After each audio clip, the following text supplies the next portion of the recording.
예, 오늘은 이 여호수아의 말씀 10장의 내용을 살피는데 어느 정도 이제 여호수아도 상당히 많은 분량을 우리가 함께 살펴오고 있습니다.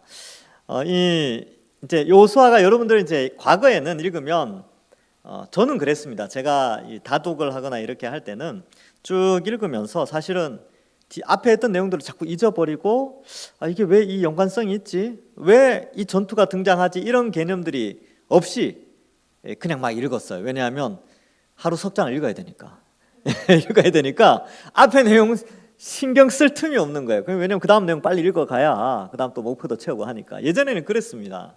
그래서 막 읽었는데 이제 우리가 금요기도에 나오신 여러분들은 이 여호수아 전체를 조금 이렇게 머릿속에 전체로 확 집어넣는 그런 시간을 좀 가지고 그것 때문에 그것으로 인하여서 우리가 이 하나님 우리에게 주시는 영적인 교훈들도 좀 같이 생각해 보면 어떨까 이런 생각을 하게 됩니다. 오늘 10장에 하나의 전투가 등장하게 되는데요. 이 전투가 등장하게 된 배경은 이제 넓게 보면 하나님의 섭리 안에 있지만 좀 좁게 들어가 보면 그 하나님이 약속하신 가나안 땅 안에 어떠한 균열이 일어났기 때문에 그렇습니다. 1절에 보시면 그때 여호수아가 아이를 빼앗아 진멸하되 여리고와 그 왕에게 행한 것 같이 아이와 그 왕에게 행한 것과 또 기브온 주민이 이스라엘과 화친하여 그 중에 있다 함을 예루살렘 왕 아도니 세덱이 듣게 되지요. 1절이 앞에 나오는 내용의 전체 요약입니다. 그래서 여러분들 이 시간에는 여기 나오는 내용들을 좀 바탕으로 해서 함께 좀 살펴보겠습니다. 화면을 좀 바꿔주실 수 있을까요? 안 바뀌어지죠? 다시 한번 부탁드리겠습니다.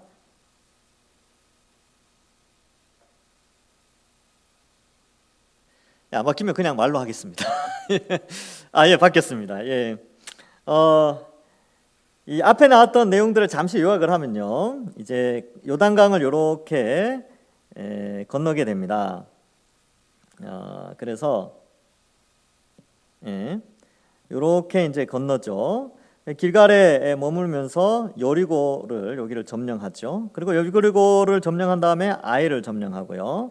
아이 점령한 후에 세겜에 가서 에발산과 거리심산에서 사이에서 언약을 세우고 이제 그 예배를 드리게 되죠. 그리고 다시 길갈 본진으로 돌아오게 됩니다. 그런데 이때 길갈 본진에 있을 때에 기브온 사람들이 작전을 짜서 여기로 오게 되는 거죠. 그래서 원래는 이쪽 이 약속의 땅 가나안 땅에 있는 사람들은 다 진멸되어져야 되는데 이 기브온 사람들이 이 이스라엘 사람들의 그 말씀을 좀 알고 있었어요. 그래서 이 신명기 말씀에는 이 약속의 땅, 이 가나안 땅을 하나님이 다 주셨는데 만약에 멀리 있는 나라가 화친하러 오면 이스라엘과 화친할 수 있도록 그렇게 한 것이죠. 그래서 기브온이 멀리 있는 나라인 척하면서 자기 민족과 이스라엘 민족 간에 화친을 하게 됩니다. 근데 그럴 때 이 이스라엘 사람 누구도 하나님께 특히 여호수아는 묻지 않았죠. 그리고 화친을 맺게 되는데 그래서 이제 서진을 위하여서 이제 서쪽으로 이동하면서 이렇게 이동하다 보니까 이제 이 지역에서 알게 된 거죠. 한 3일 길 가니까 이 사람들이 화친 맺은 사람들이 기브온 사람이에요. 근데 기브온 사람들은 원래는 다 없애야 됩니다. 다 이렇게 처단을 해야 돼요. 왜냐하면 하나님께서 이들을 이 약속의 땅에 들어가면 우상 숭배하고 온갖 죄악들이 관영하기 때문에 하나님께서 이 가나안 땅을 심판하는 도구로 이 이스라엘을 하나님의 심판의 도구로 사용하시고 또한 이스라엘에게 그 땅을 주어서 하나님과 교제하는 어떤 눈으로 보이는 하나님 나라의 과시적 형태를 이루시기를 원하셨던 것이죠. 그런데 이 기브온이 그들을 철저하게 속이게 됩니다. 그래서 결국은 여호와 하나님의 이름으로 화친을 맺게 되면서 죽이지 못하고 종으로 삼게 되는 것이지요.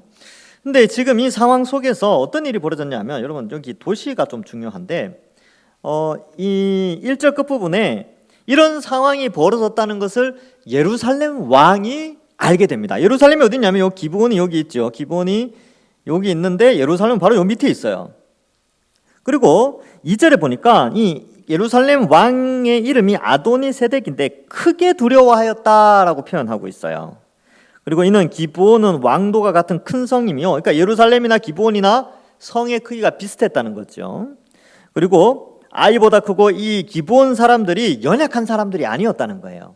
예루살렘 성 사람들도 기브온 성 사람들을 함부로 할 수 없을 만큼 꽤 큰 성이고 강한 사람들이었는데 이 사람들이 이스라엘과 화친을 맺게 됩니다. 그리고 예루살렘 왕이 아주 크게 두려워하게 되는 것이죠.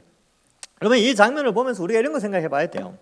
하나님께서 이제 신약 시대의 개념으로 하나님께서 하나님의 백성을 택하여 하나님의 백성들과 교제하기 위하여 그 교제의 영역을 넓혀가는 과정, 즉 오늘날 개념으로는 하나님의 복음이 곳곳에 선포되어지면서 하나님의 백성들이 하나님께로 돌아오는 이 과정 가운데 두려워하는 자가 있습니다. 여기서는 이 예루살렘 왕과 다른 나라의 왕들이 두려워했는데 신약 시대에는요, 마귀가, 귀신의 세력들이, 또 죄인들이 하나님의 나라, 하나님의 백성들이 늘어나는 것을 싫어해요. 그리고 싫어한다기보다는 두려워하게 됩니다. 왜냐하면 하나님께서는 예수님 믿는 자들이 늘어나고 하나님이 원하시는 택한 백성들의 수가, 누적된 수가 차지면 모든 민족에게 복음이 전파되면 그제야 끝이 오게 되거든요.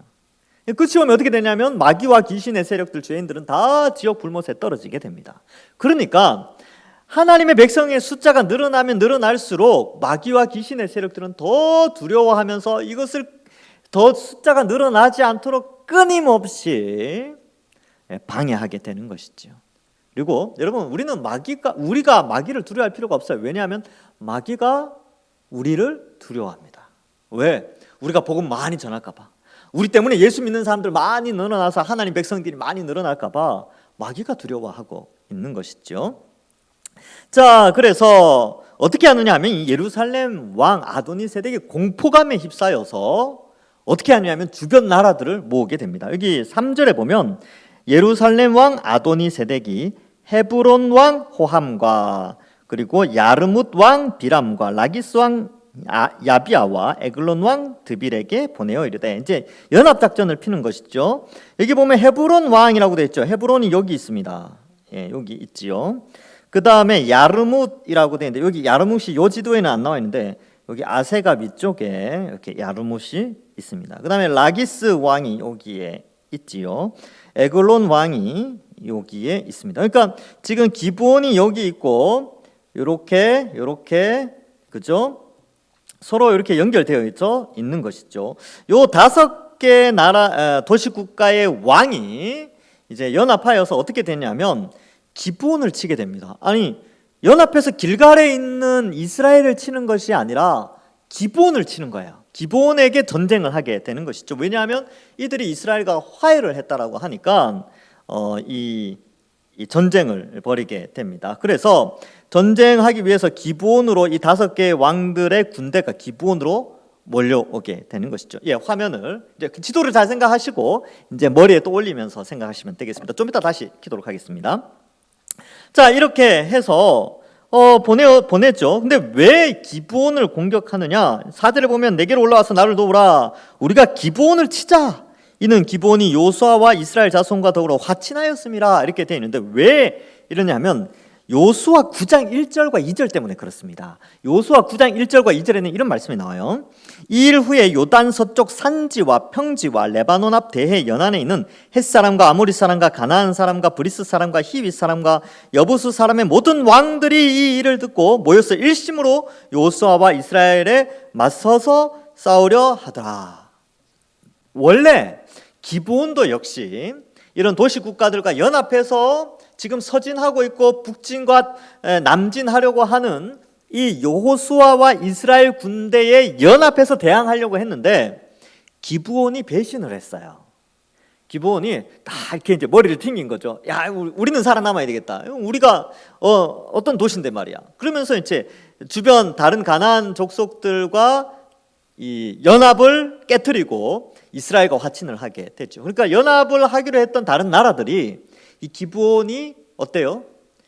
배신을 한 거죠. 그래서 기브온을 치게 됩니다. 그래서 5개의 도시국가 왕들이 기브온으로 올라가게 되는 것이죠. 그래서 5절에 보면 아모리 족속의 5 왕들, 곧 예루살렘 왕, 헤브론 왕, 야르뭇 왕, 라기스 왕, 에글론 왕이 함께 모여 자기들의 모든 군대를 거느리고 올라와 기브온에 대진하고 싸우니라, 이렇게 되어 있습니다. 그러면 기브온이 아무리 강하다 그래도요, 5개의 국가가 연합해서 쳐들어오면 기브온은 상대할 수가 없습니다. 그런데 기브온이 도움을 청할 때가 있었죠. 하친한 그들의 주인의 나라, 기브온은 종이 되기로 했으니까 그들의 주인의 나라인 이스라엘에게 도움을 청하게 됩니다. 그래서 6절에 보면 기브온 사람들이 길갈 진영에 사람을 보내어 요수아에게 전하되 당신의 종들 돕기를 더디게 하지 마시고 속히 우리에게 올라와 우리를 구하소서, 이렇게 되어 있죠. 자, 이 기브온이 이 이스라엘 사람들에게 종들을 도우사, 이런 표현을 써요. 이게 언약 관계를 맺을 때에, 이 언약 신학을 한 사람은 아는데, 이 언약을 맺는다라는 것은 강대국과 약소국 사이에 언약을 맺을 때 우리가 생각하는 뭐 옛날 일제시대 때와 같은 그런 불평등 조약, 뭐 약간의 그런 요소도 있지만 사실 두 나라가 가족이 된다는 의미가 강합니다. 그래서 강한 나라는 아버지 나라가 되고요, 조금 약한 나라는 아들의 나라가 돼요. 그래서 아들의 나라는 이 아버지 나라의 종이 되거나 조공을 바쳐서 섬기게 되고, 만약에 약한 나라가 외부로부터 침입을 당하게 되면 아버지 나라가 가서 파병을 해서 도와주게 돼 있어요. 그게 아버지 나라로서의 역할이고, 그 모든 관계는 신의 이름으로, 맹약으로 그 언약이 이루어집니다. 그래서 이것은 비록 성경에 이런 언약의 구체적인 그런 제도나 이런 것들이 뭐 이렇게 명확하지는 않지만, 고대 이 문서들, 고대 문서들이 발굴되면서 당시의 지중해 연안, 동부 연안 쪽에 많은 이 중동 국가들이 이런 언약 관계 속에서 성경에 나오는 하나님과 이스라엘의 언약, 하나님이 이스라엘 백성들 가운데 맺었던 언약 형식과 그 당시의 언약 형식이 너무나 흡사하다는 것이죠. 그래서 그러한 언약의 관계를 나타내고 있습니다. 그러니까 이스라엘과 기브온이 언약을 맺었어요. 그래서 기브온은 종의 나라가 되고 이스라엘은 주인의 나라가 되는데, 주인의 나라는 종의 나라가 힘들어하고 어려움을 당했을 때 반드시 도와줘야 됩니다. 왜냐하면 신의 이름으로 그것을 조약했기 때문에. 만약에 여호수아가 머리를 굴리는 거예요. 야, 기브온이 우리를 속였으니까 이 기브온도 가나안 족속인데 지네들끼리 싸워서 죽으면 우리가 손해볼 게 없겠네. 자기들끼리 싸워서 지금 기브온 살려두면 하나님께서 나중에 우리의 올무가 되어지고 옆구리에 찌르는 가시가 된다고 했는데, 잘됐다 이럴 때 5개국 나라가 기브온 치면 그냥 눈 딱 감자 이렇게 할 수도 있잖아요. 그렇죠? 근데 그렇게 하면 어떤 일이 발생하느냐 하면, 여호수아는 하나님의 이름으로 맹약한 것을 어기게 됩니다. 그렇게 되면 하나님의 영광, 하나님의 이름이 모든 나라에 먹칠이 되어지는, 하나님의 명예가 추락되어지는, 신의 이름이 아주 저급하게 취급되어지는 그런 현상이 일어나게 되죠. 그래서 제3계명 여호와의 이름을 망령되이 일컫지 말라는 그 죄를 범하게 되는 것입니다. 그래서 언약의 조건 때문에, 또 하나님과의 신실한 언약을 지키기 위해서 여호수아는 사람과의 언약도 그 이스라엘은 지키게 되는 것이죠. 사실 나가면 손해예요. 도와주면 손해입니다. 왜? 이스라엘 사람들이 싸워야 되니까. 피를 흘릴 수도 있지 않습니까? 두려울 수도 있지요. 병력을 파병해야 되니까. 그런데 이 돕기를 구하자 6절 뒷부분에 속히 우리에게 올라와 우리를 구하소서, 산지에 거주하는 아모리 사람들의 왕들이 다 모여 우리를 치나이다 하매, 이렇게 기록하고 있습니다. 그런데 이 상황 속에서요, 뭐 뒤에 내용을 알 수 있지만, 하나님께서 이런 상황 속에서도 이스라엘을 도우면서 약속의 땅을 차지할 수 있도록 상황을 전개시켜 나갑니다. 자, 그래서 7절에 요수아가 모든 군사와 용사와 더불어 길갈에서 올라가니라. 그런 이유 때문에 올라가는 거예요. 9장에 보면 그래서 9장에 이 화친을 하는 장면에서 여호와의 이름으로 맹세하기 때문에 그렇습니다. 15절에 9장 15절을 보면 이렇게 나와요. 요수아가 곧 그들과 화친하여 그들을 살리리라는 조약을 맺고 회중 족장들이 그들에게 맹세하였더라. 이렇게 돼 있죠. 맹세는 하나님의 이름으로 하는 것이기 때문에 그렇습니다. 그래서 올라가게 돼요. 근데 올라갈 때 두렵겠죠.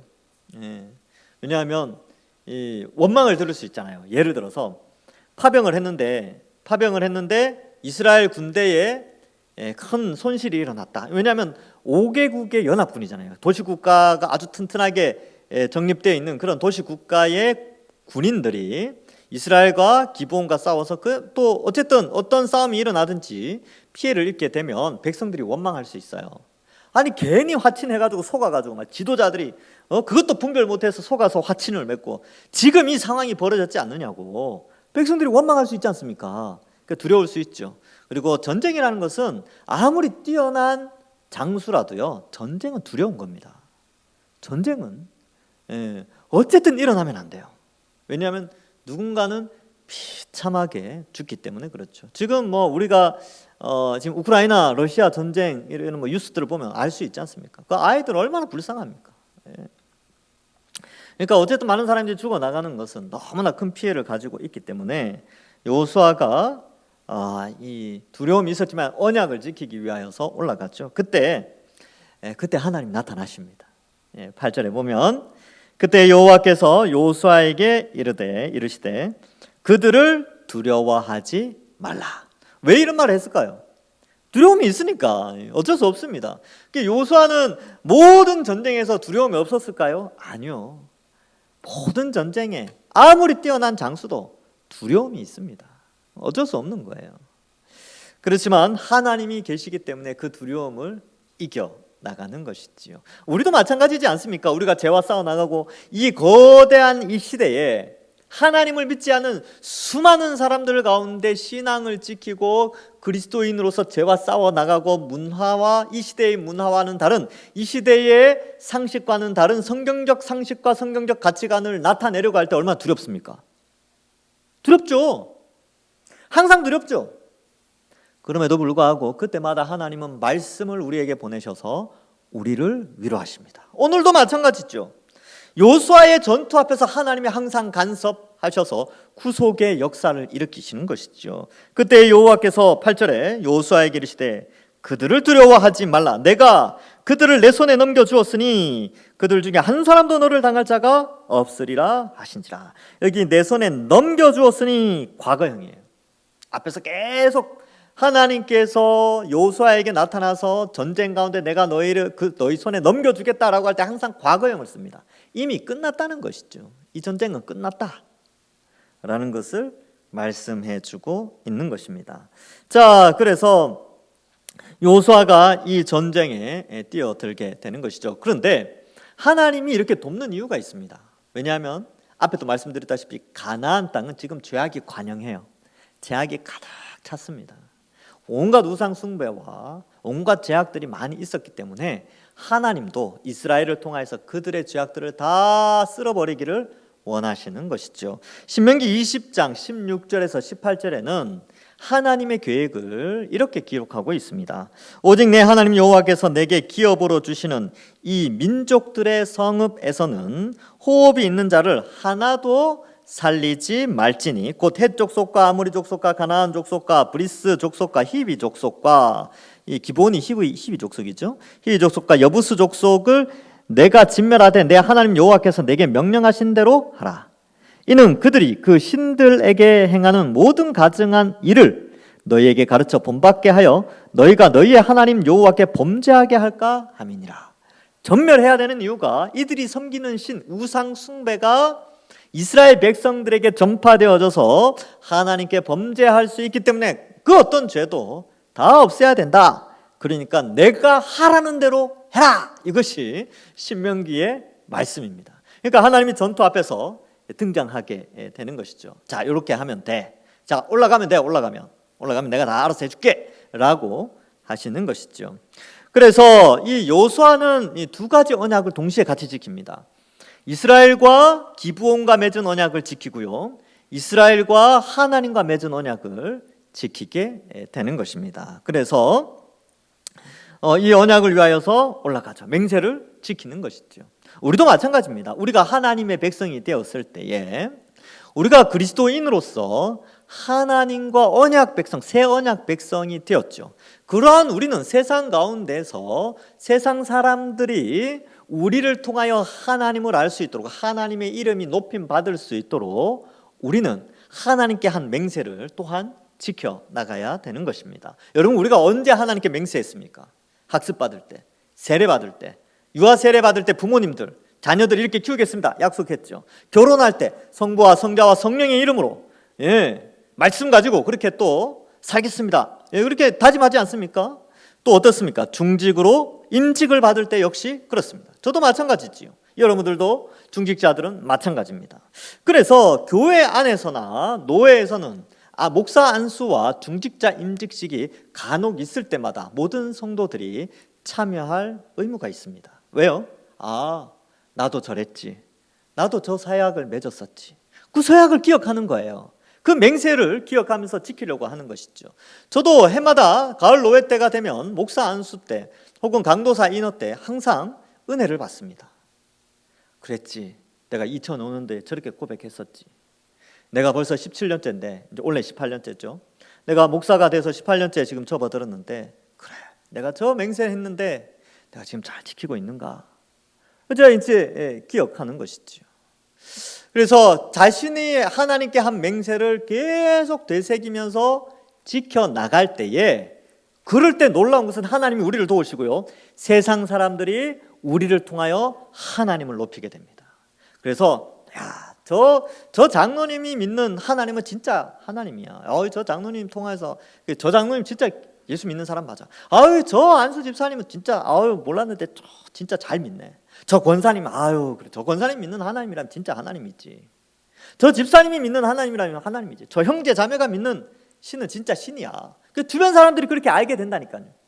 여호수아가 기브온 사람과의 언약조차도 귀하게 여기고 인간과 인간 사이의 약속도 잘 지켜서 하나님께 영광 돌리게 되는 것이지요. 그러면서 기브온 사람들은 어떤 생각하겠습니까? 하나님이 정말 살아계시는구나. 이제 그들은 멸망당해야 될 민족이지만, 그러나 아주 나쁜 꾀를 가지고 이스라엘을 속였지만 그 가운데서 하나님은 오히려 또 하나님의 영광을 드러내게 되는 것이죠. 우리도 마찬가지입니다. 여러분, 우리도 하나님과의 맺은 언약 기억하시고 지키려고 노력하셔야 됩니다. 아마 잊어버리셨을 거예요. 여러분들 중직자들 임직 받을 때 선서 같은 거 하잖아요. 무슨 선서 있습니까? 잘 모르시겠죠. 올해 임직식이 있습니다. 그때 한번 잘 보세요. 잘 들어보세요. 맞아, 내가 그때 이런 거 했지. 또 중직이 아니신 분들은 나중에 나도 내가 중직으로 임명받으면 저렇게 고백하는구나. 그리고 이제 4월 말에 학습 세례식 있지 않습니까? 다 그때 잘 들어보십시오. 내가 공의 앞에서 저렇게 오른손 들고 나도 저렇게 고백했지. 그걸 기억하는 거예요. 그게 맹세거든요. 결혼식에 한 번씩 가세요. 결혼식 가서 남의 집 결혼식이잖아요. 그래서 가서 목사님 이제 주례할 때 말씀을 들어보는 거죠. 그렇지, 저렇게 맹세했지. 결혼은 가정을 저렇게 세우겠다고, 저렇게 남편과 아내를 사랑하겠다고 내가 맹세했었지. 그렇게 하는 거예요. 자, 그래서 이러한 맹세들 잘 지켜 나가야 됩니다. 때로는 그러한 맹세가 개인으로 볼 때는 손해가 온다 할지라도 그것이 하나님께 영광이 된다면 지켜야 됩니다. 지키려고 노력하셔야 돼요. 그래서 대부분의 사람들이 기억을 못해서 잘 못 지켜요. 그러니까 이제 잘 기억하시면 됩니다. 자, 그 다음에 이제 9절에 여호수아가 길갈에서 밤새도록 올라가지요. 그래서 이 기브온으로 가려면요, 산을 하나 넘어야 됩니다. 이제 그 영토 구조가 어떻게 되어 있냐면, 이쪽에 이제 여러분들 보실게, 이쪽에 이제 만약에 요단강이 있으면 요단강을 건너와서 산을 하나 넘으면 여기 산지예요. 산지에 도시들이 많이 있습니다. 그리고 내려가면서 골짜기가 있으면서 또 평지에 도시들이 있어요. 그러면 기브온으로 가려면 요 산을 하나 넘어가야 됩니다. 그래서 군사를 이끌고 요 산을 밤새도 여기 올라갔죠. 밤새도록 올라갔죠. 이렇게 올라가서 갑자기 그들에게 이렇게 기브온에 이렇게 되는 것이죠. 그러니까 아주 적극적으로 요수아가 하나님의 영광을 위하여 그 맹세를 지키고자 기브온을 도와주러 갔다는 것을 알 수 있습니다. 그래서 10절에 보면 여호와께서, 여기 이제 여호와 하나님이 등장하죠. 그러니까 요수아가 뭐 대단한 것 같은데 아니요, 하나님이 대단하신 겁니다. 요수아의 주인공은요, 요수아서의 주인공은 하나님이십니다. 하나님이 주인공이에요. 그리고 요수아는 그냥 조연 정도 됩니다. 조연. 자, 그래서 여호와께서 그들을 이스라엘 앞에서 패하게 하심으로, 여기에는 어떤 병법도 나오지 않아요. 그냥 이제 가서, 구체적인 병법도 안 나오는데 그냥 치는 거죠. 칼로 치고 막 이기는데, 이 5개 국가에 아주 잘 갖추어진 군사들도 패하게 됩니다. 그리고 어떻게 돼요? 크게, 여호수아가 그들을 기브온에서 크게 사륙하죠. 많이 죽이게 됩니다. 벳호론으로 올라가는 비탈에서 추격하여 아세가와 막게다까지 이르게 되지요. 화면을 다시 한번 바꿔주실 수 있습니까? 이게 안 되나요? 이 설정이 뭔가 잘못되어 있는 것 같은데 제가 다시 보겠습니다. 다시 한번 보여주시겠어요?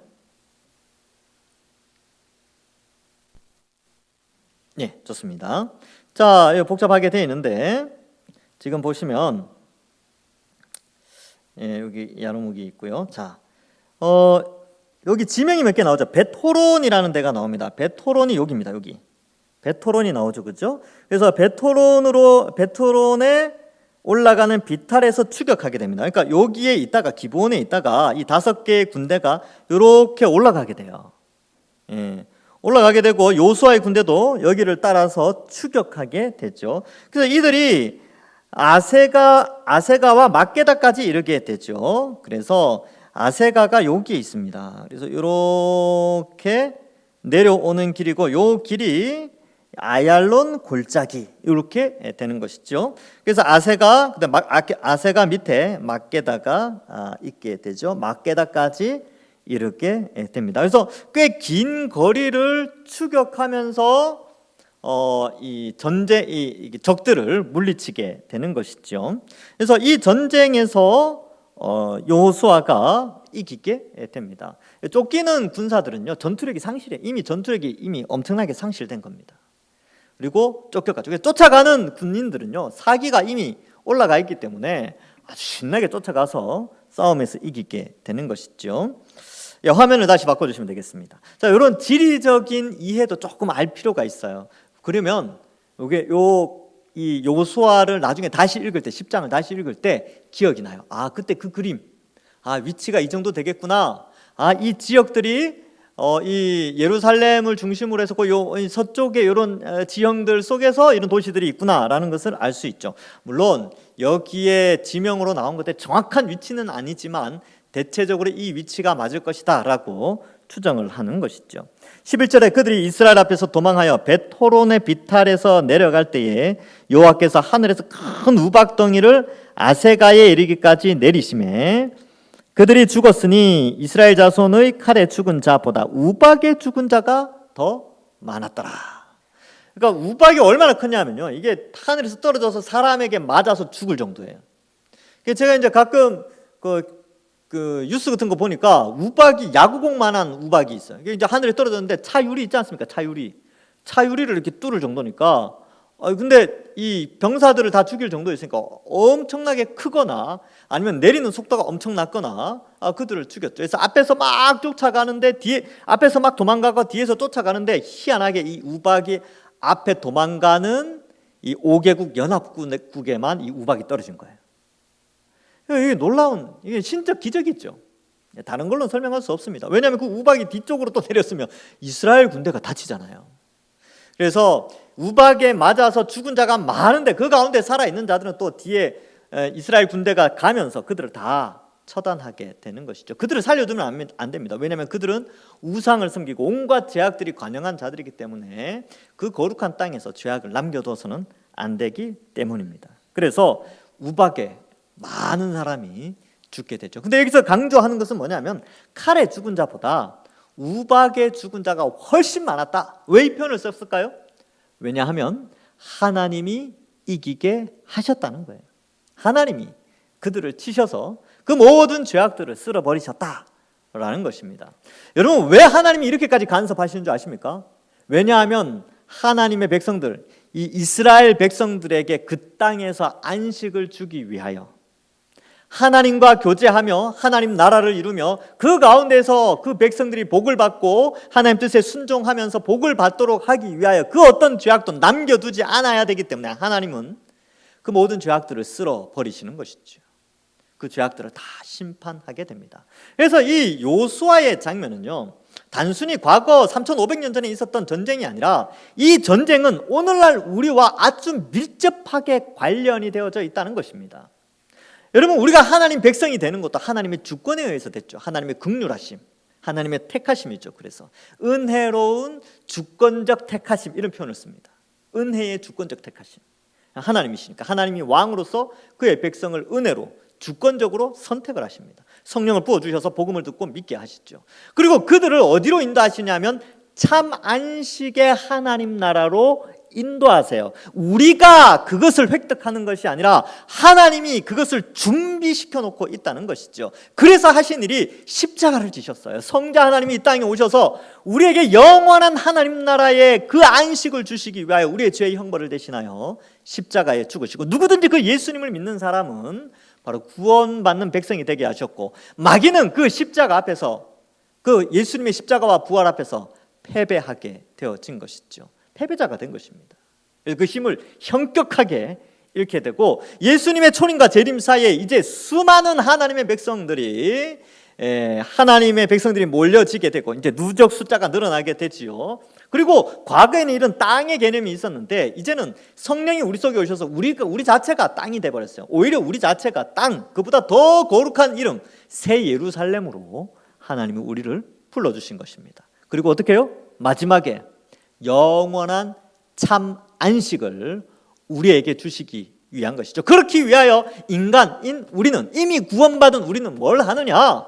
하나님의 뜻에 순종하여, 즉 언약 백성으로서, 새 언약 백성으로서 성령의 도우심을 받아 말씀에 순종하며 새하늘과 새 땅, 그 나라를, 그 참 안식을 소망하면서 이 땅에서 죄와 싸워 나가는 것입니다. 이렇게 우리가 적용할 때 이 요수아의 의미가, 이 구약 성경의 의미가 살아나게 되는 것이지요. 여러분, 지금도 성령 하나님이 우리 속에 오셔서 우리와 함께 죄악과 싸우고 계십니다. 그래서 우리는 그 죄를 이길 수 있는 것이죠. 그래서 우리 이 기대를 가지고 살아가는 것입니다. 사실 우리 힘으로는 죄를 이길 수 없어요. 우리 연약한데요. 날 때부터 죄를 가지고 태어나서 죄를 어떻게 이기겠습니까? 근데 성령께서 말씀을 우리에게 깨닫게 하셔서 말씀에 아멘 하면서, 그렇지, 내가 이 말씀에 순종하며 살아가야지, 내가 거룩하게 살아가야지, 하나님 뜻에 순종하며 살아가야지 라고 하며 죄와 싸워 이겨나가면서 영원한 안식을 얻도록 하신 것이죠. 성령이 있는 사람은 전투하며 살아갑니다. 이 땅의 교회는 그래서 전투하는 교회라고 표현하고 있는 것이죠. 죄악과 싸우는 교회예요. 그래서 참 안식, 영원한 하나님과 교제하는 참 안식이 우리에게 남아 있습니다. 근데 이제 사실 이 다음 주에 살펴볼 건데, 이 아얄론 골짜기를 내려오면서 우박이 떨어지는데요, 이게 신비한 현상이 하나가 더 있었습니다. 여기서 이제 우박이 나오는데 다음 주에 살피겠지만 해와 달이 멈춰요. 이건 이제 다음 주에 설명하겠습니다. 시간이 많기 때문에, 시간이 이제 다 됐기 때문에 이걸 전체로 한번 해석을 해보겠습니다. 그러니까 이게 과연 가능한가? 이게 이렇게 된 게 도대체 무슨 상황인가? 이것은 이제 다음 주에. 이제 재밌습니다. 해가 어떻게 멈추지? 달이 어떻게 멈출까? 달도 공전을 하고요, 지구도 공전하지만 지구도 자전을 하거든요. 근데 이런 천체가 멈춘다? 아니, 고작 이 사건 하나 때문에? 다음 주에 그 위대하신 하나님이 인류 역사에 어떻게 크게 관여하셨는지를 살펴보고요, 말씀을 맺습니다. 여러분, 히브리서 4장 8절부터 11절에는 이런 말씀이 나옵니다. 만일 여호수아가 그들에게 안식을 주었더라면 그 후에 다른 날을 말씀하지 아니하였으리라. 그런즉 안식할 때가 하나님의 백성에게 남아있도다. 이미 그의 안식에 들어간 자는 하나님이 자기의 일을 쉬심과 같이 그도 자기의 일을 쉬느니라. 그러므로 우리가 저 안식에 들어가기를 힘쓸지니 이는 누구든지 저 순종하지 아니하는 본에 빠지지 않게 하려 함이라. 여러분, 영원한 참 안식을 얻는 것은 순종과 관련되어 있고 이 순종은 믿음과 연결되어져 있습니다. 그래서 순종이 뭐냐면 예수님을 믿는 것이 순종이에요. 그리고 예수님을 믿는다는 것은 성령이 그 속에 있기 때문에 하나님의 뜻에 순종할 수 있는 능력도 같이 주신다는 것을 의미합니다. 그래서 우리가 예수님 믿었다면 하나님 뜻대로 살려고 애를 쓰셔야 됩니다. 죄와 싸워 나가는 것이죠. 그것이 바로 우리가 참 안식을 바라보는 하나님의 백성의 삶이요, 히브리서를 통하여서 성령이 우리에게 주시는 메시지입니다. 우리에겐 참 안식이 남아 있습니다. 기대되지 않습니까? 영원한 연휴인데 풍성해. 영원한 풍성한 연휴가 끝없이 영원히 존재하는 나라. 그런데 그 세상은 지금의 세상보다 훨씬 좋은 것으로 갱신되어진 참 안식, 그때가 남아 있습니다. 우리는 그날을 소망하며 사는 것이죠. 그러므로 우리가 어떻게 삽니까? 오늘 본문 말씀에 비추었을 때 우리는 하나님의 영광을 위하여 하나님께 맹세한 것들, 서약한 것들 기억하면서 어떻게 해서든지 순종하며 거룩하게 살려고 애를 써야 되고요. 두 번째로는 참 안식이 우리에게 준비되어 있다는 사실을 알고 죄악과 싸우고 혹 범죄한 것 있다면 하나님께 회개하고 온전히 성령의 도우심으로 다시 한번 결단하여 거룩하게 살고자 다짐하여서 우리 여기 계신 모든 분들은, 저와 여러분들은 나중에 영원한 안식, 새하늘과 새 땅에서 함께 더욱더 기쁨으로 신앙생활, 하나님께 영광 돌리고 찬양하는 모든 주의 백성들 되기를 주님의 이름으로 간절히 축원합니다. 기도하겠습니다. 하나님 감사합니다. 우리가 하나님께 그동안 맹세한 것, 서약한 것들 우리가 한번 기억하고 그 하나님 앞에 그 이름이 부끄럽지 않도록, 그 이름이 망령되이 일컬음을 받지 않도록 그 서약들 조금씩 잘 지켜나가는 저희들 되게 하여 주시옵소서. 뿐만 아니라 참 안식이 우리에게 남아있다는 사실을 알고 성령께서 우리를 도우셔서 이 세상의 죄악과 싸워 나가며 죄악을 이기며 하나님 뜻에 순종하며 살도록 은혜 내려 주셨사오니 우리가 참 안식, 산 소망을 가지고 온전히 죄와 싸워 승리하는 저희들 될 수 있도록 인도하여 주옵소서. 감사드리옵고 예수님의 이름으로 기도하옵나이다. 아멘.